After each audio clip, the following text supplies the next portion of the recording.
The following TGC program may not be rebroadcast or otherwise used without the express written consent of the Government Channel 5 or the City of Athens. Welcome to Spotlight. I'm Carla Mullinex. This edition of Spotlight focuses on children in Athens and their well-being. We'll tell you where you can find help for a child you think may be abused or endangered by a friend or family member, and we'll also tell you where to find daycare here in the city. Also, brand new to Spotlight, our Athens County History segment. It's a feature we plan to include in future shows. It's coming up, that and more, on Spotlight. This is Spotlight.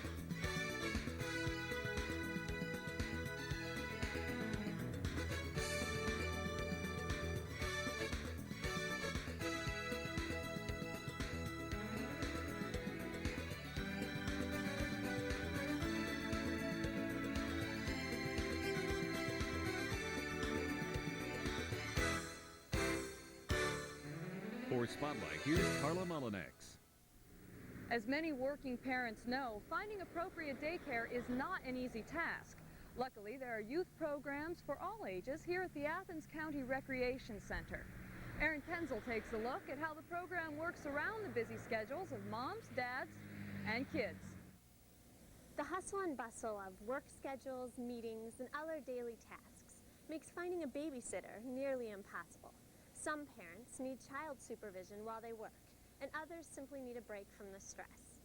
The Athens City Parks and Recreation Center offers children's programs that satisfy both needs. The Athens Recreation Center on East State Street offers 5 programs for children ages 18 months to 12 years. Each program targets a different group and has a convenient time slot.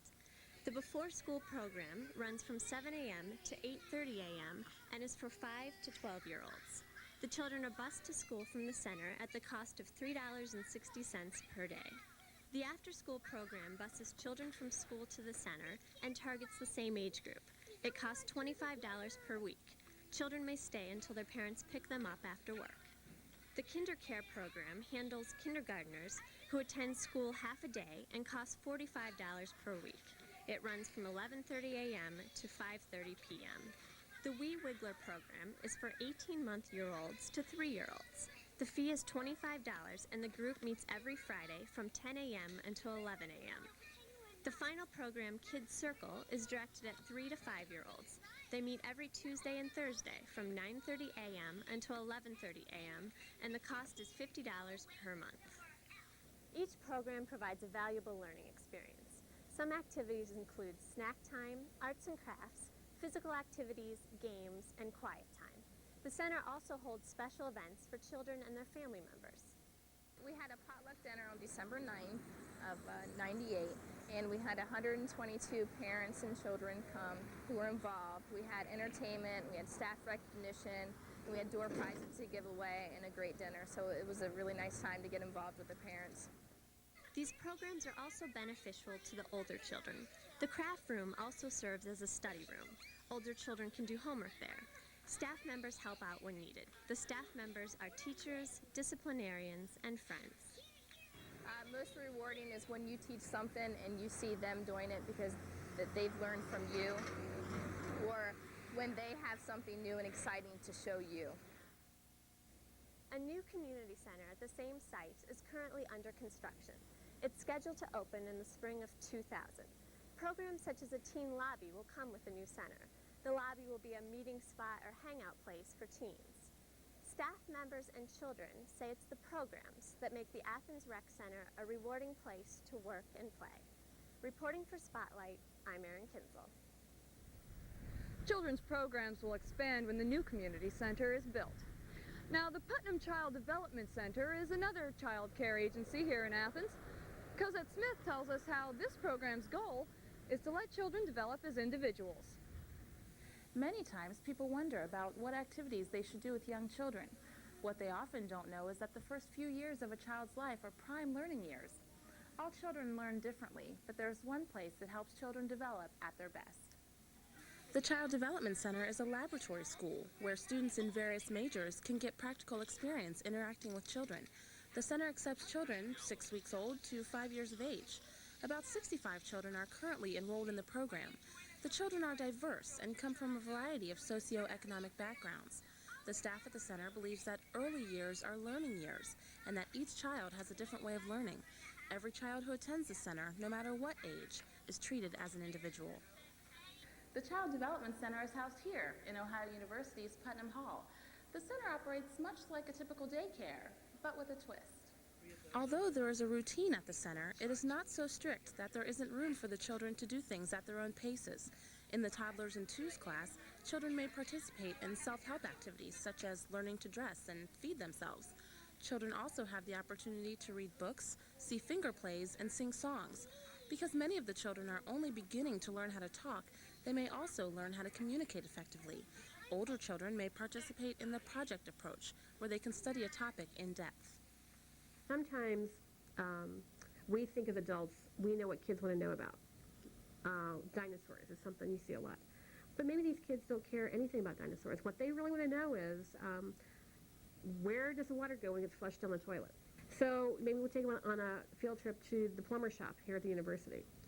Maybe we'll then go to a hardware store. You know, what parts go into making a toilet, and how does it work?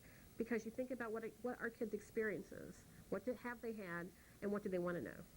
And so then you build all the pieces in from there, like math and science, reading, language, music. These creative outside activities help the children to experience learning firsthand. This hands-on learning method is a change from the normal classroom activities.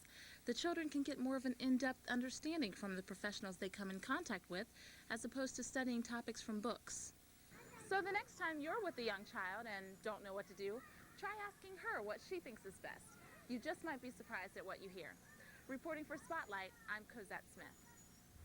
The Child Care Resource Network, with help from the Corporation for Ohio Appalachian Development, helps families find appropriate daycare either in a private home or a public center. Families are encouraged to discuss their criteria with a CCRN representative who will then draw up a list of daycare providers that fit the family's needs. Up next on Spotlight, we'll meet the new director of Athens County Children's Services and find out what the county is doing to help abused and neglected children. Stay with us. Where's dinner? Well, I thought you'd be home a couple of hours ago, and I put everything away, so what I is didn't... this? Pizza? What, pizza? If you had just called me, I would have known what... Dinner ready is pizza. I didn't know you'd be so late. Let me ask you something. Is it too much to have dinner waiting when I go home? Please don't be so loud. Don't tell me what to do! You shut up! I thought you'd be home I can get earlier. pizza at work!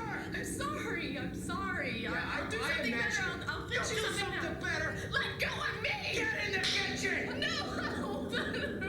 Well, it hurts! Do you want to see what hurts? That's what hurts! That's what hurts! Now get up and clean up this mess! Shut up! I'll be quiet. Oh,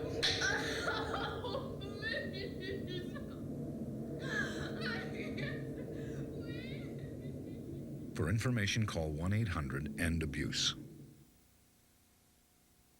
There may be some things this little girl won't do as well as other children, but this won't be one of them. Not if Sven Anderson has anything to do with it. Because for years he's been helping children like this to build their lives. The world needs a lot of Sven Andersons. Couldn't you be one of them? It's not your money. It's you we want. You're only a phone call away.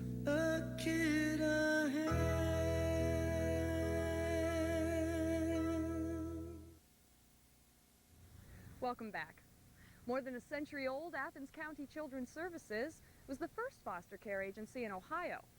This award-winning program now has a new director who wants to continue to see the department shine. Scott Ferris isn't new to work in children's services. He worked in Cuyahoga and Ashtabula counties before taking the Athens post. But he is implementing some new ideas about protecting children from abuse, one of the primary responsibilities of children's services. One of the things that we're looking at is moving into the communities more. We have started geographical assignments of cases that come in so that our workers can develop an expertise for the area they're assigned to and really get to know the community, know all the community groups, community centers, the churches, the pastors, so that to to be able to better serve the families in that area, and develop networks so that parents are talking to each other, they have their own support groups, they're sharing information so that a crisis to the point where someone gets hurt doesn't happen. We're going to be launching a neighborhood program sometime this year where we're going to work with the communities. We're going to work with specific neighborhoods so that if a child is removed, they're placed with a family that's in their own neighborhood, so the child can remain in the same school, still be able to see their friends, to lessen the trauma of their placement as much as possible. This way, we're hoping that fewer children will come into care, those children that are in care will go home quicker, and that the family then will know their community and have a support system built up so that there won't be another incident of a maltreatment to a child. Ferris says there are between 70 and 80 kids in Athens under court-order custody at any given time. He says children are only removed from the home when their safety cannot be guaranteed. Genesis Group Home is just one of the ways Children's Services tries to protect children from unsafe home environments. They have some problems. They can't be at home for safety reasons, for their family and for themselves. Some children are here for just a few days. Other ones are here for much longer. But they're placed here. We set up a treatment plan for them, and we set up a plan that meets their needs. We don't try and make them fit into a standardized plan. Rehabilitation programs like Prime Track and Positrack are geared toward young juvenile offenders in custody. Working with them to accept their responsibilities for their behaviors, working with them on school or their GED so that they continue to work for a goal, so that they don't get back involved in the court system or our system down the road. Older kids in custody who are not likely to return to their homes can learn independent living skills through the program. We work with them to learn how to be able to cook meals for themselves and clean up and do laundry and balance a checkbook, and if they're in school, make sure they stay in school, or if they're working on a GED, to make sure that they have a job while they're working on their GED. Classes also include parenting instruction. It's an effort to stop the cycle of abuse that often repeats itself when abused children have children. But some kids in the program are already parents. We definitely try and work with them, one around parenting and two around some education, so that that parent doesn't have another child until they're ready to have a child. Contrary to a popular belief, juvenile delinquency is also going down, but yet there's this mass fear that it's going up. Do you think that the trends that you see around here, Athens County, reflect that? I think what's alarming is that we're seeing younger children committing more violent crimes and things like that. And we haven't seen that before, and it presents new problems for people trying to deal with those children and those families. If a child displaying violent behavior, the foster parents aren't, taught or trained on how to deal with that, and the social workers haven't been trained on that. So what as a society do we do with 8 and 9, 10-year-olds that are definitely committing adult type crimes? We mentioned Positrack and Prime Track. We also are initiating On Track, which is dealing with a younger population that has not been involved with juvenile court, and more as another prevention effort, dealing with kids that might have a probability of committing those crimes as they get older. Linda Well is in charge of adoption and foster care at Children's Services. She says people have a lot of misconceptions about the agency.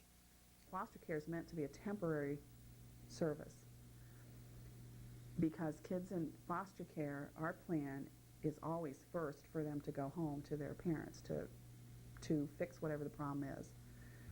Well says people from all walks of life make good foster parents, and about 80% of foster children are adopted by their foster parents. But the process of fostering children will undergo some changes in March when the Safe Families and Adoption Act goes into effect. But the hope is that it means that kids will move through the system more quickly, they will be in permanent homes and not in temporary placements as long, which is very emotionally taxing on a child. And it will mean that we do what we do more efficiently.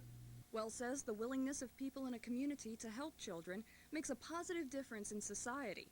She says if kids don't heal, they can't become productive adults. It's a very important job, and foster parenting has not had the status that it ought to have in our society. Because it is a tough job, and it's a wonderful thing to do for a child.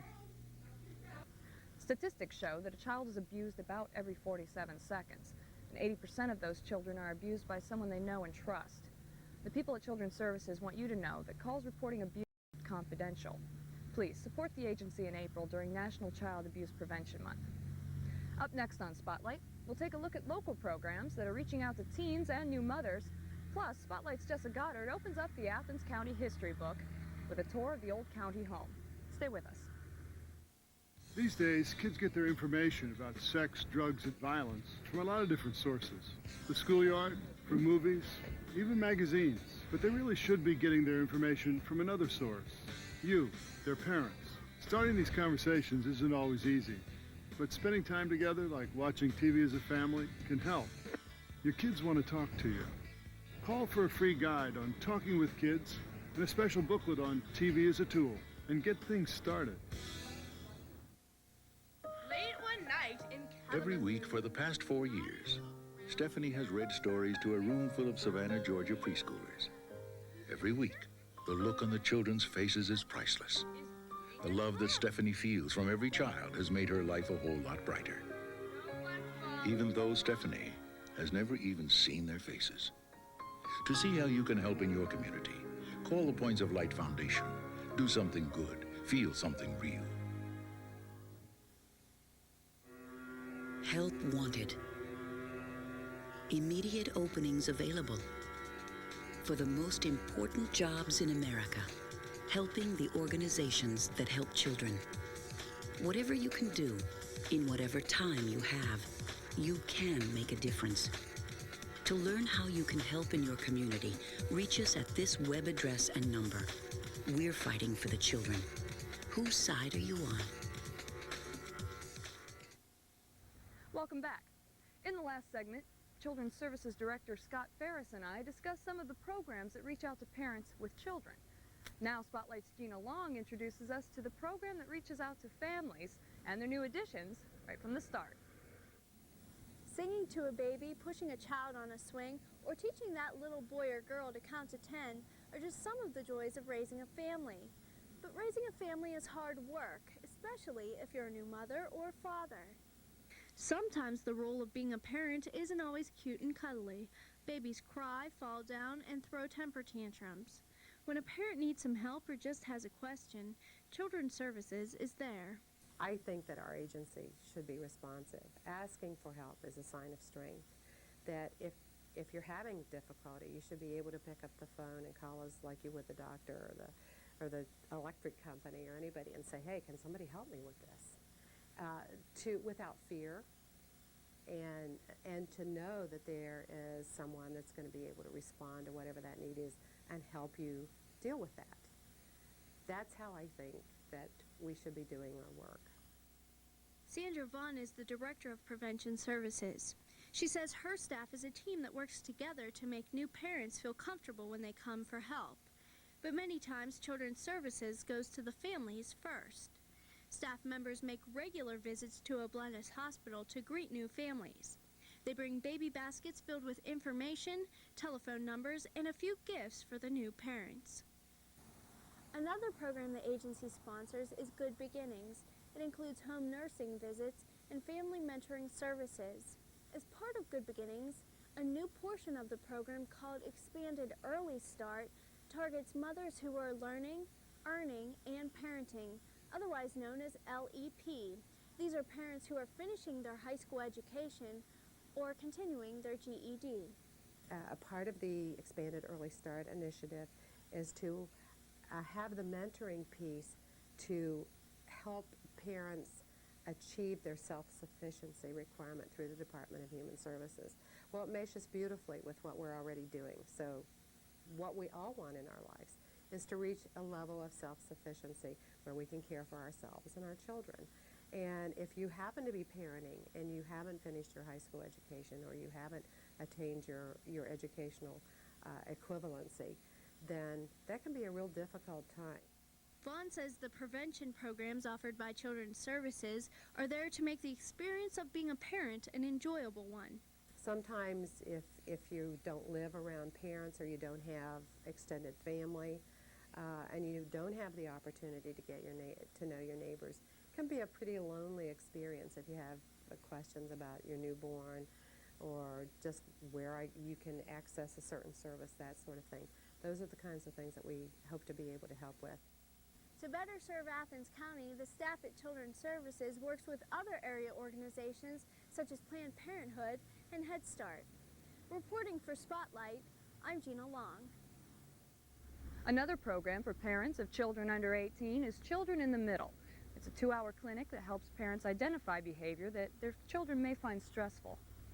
Now, the Child Assault Program, or CAP, is aimed at adolescents and young people dealing with tough issues like low self-esteem or sexual assault. Nadia Bashir shows us how this program is making a difference here in Athens. It's important for everyone to know their rights, including teenagers. The Child Assault Prevention Project, or CAP, is a program that aims to educate children about standing up for themselves. Hi, my name is Amy, and I'd like to welcome everyone to Teen CAP. And what CAP Teen CAP is a program within CAP that goes into local middle schools and high schools to discuss the various types of assault. The curriculum is broken down into 3 one-hour sessions. We deal with issues such as peer assault, getting into fights in schools, sexual harassment, which they can encounter in school or in the workplace, date rape, and acquaintance rape. The curriculum emphasizes 3 personal safety rights that all individuals should have. The right to be safe, meaning you have the right to be safe from physical harm or danger. The right to be strong, you have the right to feel strong inside and be respected by others. And the right to be free, you have the right to choose when and with whom you will be sexual. Being free includes the right to say no to anything that makes you uncomfortable. In addition to personal safety laws, teenagers are challenged to use problem-solving skills through role-playing. It's beneficial to use role plays for the teenagers because if you just stand up there and lecture to them, they really don't get involved with it. They don't do any problem solving. Whereas if we give them a role play or a scenario that they might be in or have been in, they can actually link it to real life and do the problem solving themselves that they might have to do in the future. Trained volunteers facilitate the program. 1 male and 1 female facilitator is required for each classroom encounter. The program currently lacks male volunteers. An equal amount of volunteers from both genders is crucial to the program's success. The important roles that I feel having a male and female facilitator is 1, you're setting an example for both genders. You don't have just one sex up there talking to 2 sexes. A lot of them don't have both parents living in the household. They need a role model, whether it's a female or a male role model. CAP reminds students help is always available. Crisis hotlines like Careline are on duty 24 hours. The program's philosophy is that knowledge empowers teens to prevent assault.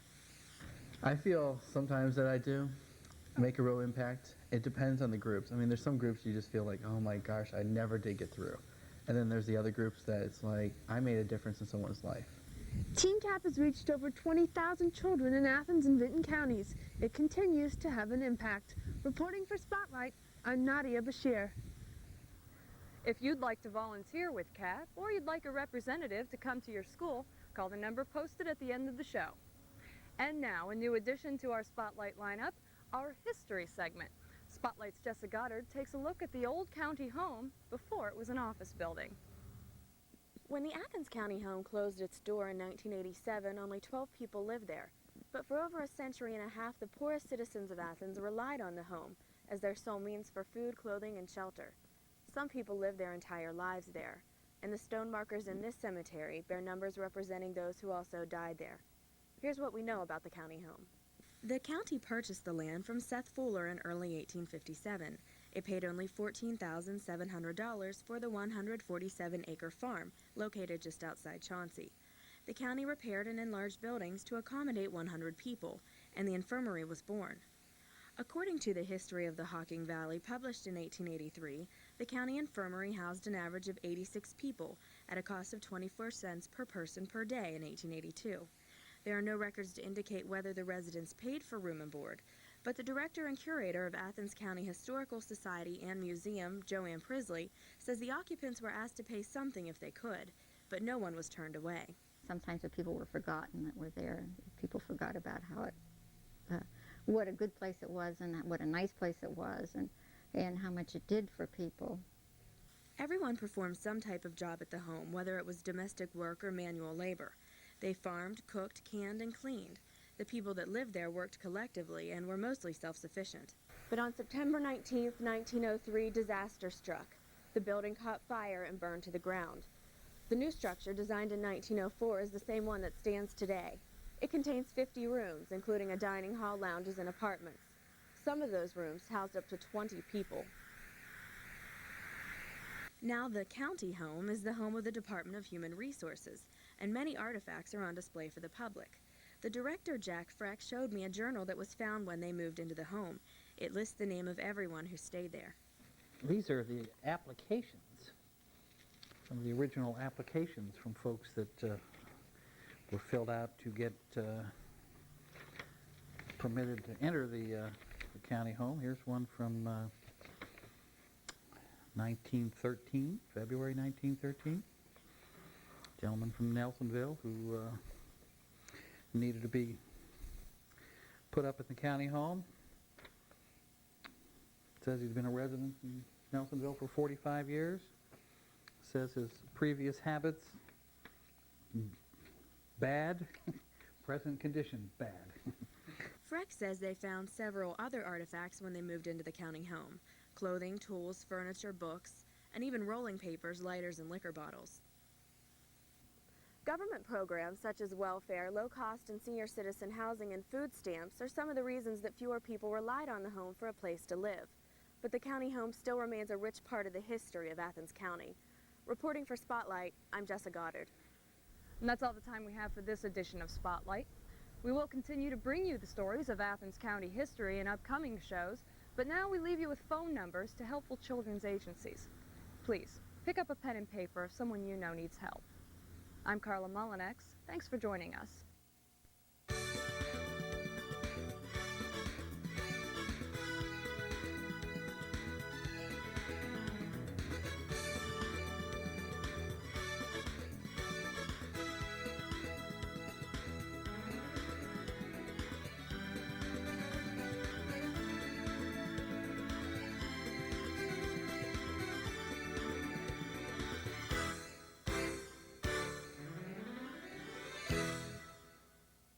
For everyone at Spotlight, I'm Dennis Cometti. Good night.